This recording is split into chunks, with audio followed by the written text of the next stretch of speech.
आज विधानसभा के मानसून सत्र का तीसरा दिन है और आज सरकार की ओर से कल पेश किए गए अनुपूरक बजट पर चर्चा होनी। माना यह जा रहा है कि विपक्ष कई मुद्दों को लेकर आज भी हंगामा कर सकता है। और आपको यह भी बताएं कि मंगलवार को मुख्यमंत्री पुष्कर सिंह धामी ने विधानसभा के पटल पर 5,721 करोड़ रुपए का अनुपूरक बजट पेश किया था और आज अनुपूरक अनुदान मांगों को सरकार पारित करेगी। बजट में स्वरोजगार, कोविड की तैयारी, ग्रामीण सड़कों का निर्माण, हर घर नल, केंद्र पोषित और कल्याणकारी योजनाओं पर खासा जोर दिया गया है। इसके अलावा समग्र शिक्षा, राष्ट्रीय स्वास्थ्य मिशन और केंद्रीय सड़क निधि के तहत भी धनराशि खर्च करने का प्रावधान किया गया है।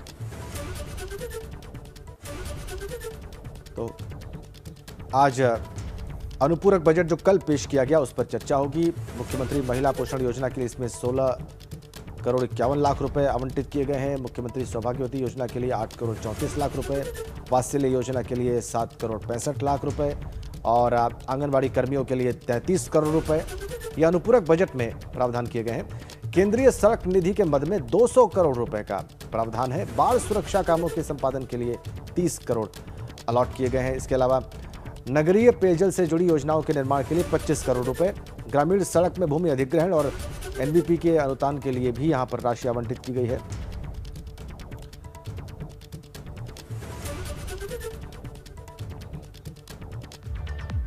वहीं सदन में आज उत्तराखंड में नए जिलों की घोषणा के मुद्दे पर भी हंगामा हुआ।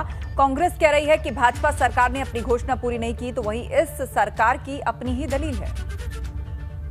भारतीय जनता पार्टी की सरकार थी, उस सरकार ने प्रदेश के अंदर 4 जनपदों की घोषणा करते हुए शासनादेश जारी करने का काम किया, लेकिन तब से लेकर आज तक जो है जिलों का गठन नहीं हो पाया।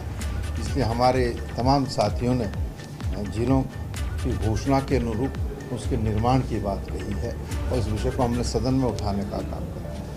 सत्ता में बैठे हुए लोगों ने पहली मर्तबा भी जिस तरीके से चालाकी से सिर्फ चुनावी लाभ के लिए इन जिलों की घोषणा की, उसको हमने सदन के अंदर जो है रेखांकित किया है और जो शासनादेश है वो अपने आप में सारी दास्तां जो है बयां करने का काम करता है। वो कहते हैं कि हमने ये छलावा किया है, लेकिन बड़ी बात यह है कि छलावा हमने नहीं, उन्होंने किया है। क्योंकि हमने जब किया उसके तुरंत ही बाद सरकार चुनाव में चली गई थी और कुछ विवाद होने के कारण महामहिम राज्यपाल ने कमेटी का गठन कर दिया था और उसके बाद सरकार बदल गई।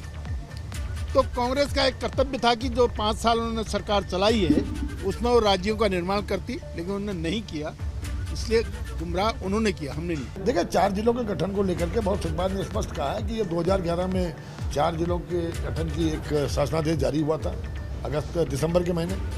तब उसके बाद आचार संहिता लगी और 2011 में, और जब उसके बाद नई सरकार आई, नई सरकार ने उस पूरे के पूरे जो शासनादेश था उसको कालातीत करने के बाद एक राजस्व परिषद के अध्यक्ष की अध्यक्षता में एक कमेटी बना दी थी, जिस कमेटी की रिपोर्ट अभी तक शासन को प्राप्त है। और मानसून सत्र के दौरान सत्तापक्ष और विपक्ष के बीच बयानबाजी हो रही है। विपक्ष कह रहा है कि सरकार जनहित के मुद्दों पर जवाब देने से बच रही है, तो सरकार कह रही है कि विपक्ष बात करने के बजाय हंगामे के मूड में है। जो स्थिति सदन के अंदर हुई उसको आपने बड़ी नज़दीक से देखा। कोई मंत्री जो है सम्मानित साथियों के जो है प्रश्न का जो है संतोषजनक जवाब नहीं दे पाए हैं।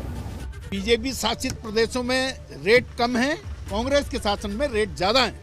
जो हमसे जवाब कर रहे हैं, हम उनसे कहना चाहते हैं कि अपने प्रदेशों में देखो कि डीजल पेट्रोल के दाम क्या हैं। जो भी हम सरकार की तरफ से सुविधा जनता को देने के लिए कर सकेंगे उसके लिए विचार करें।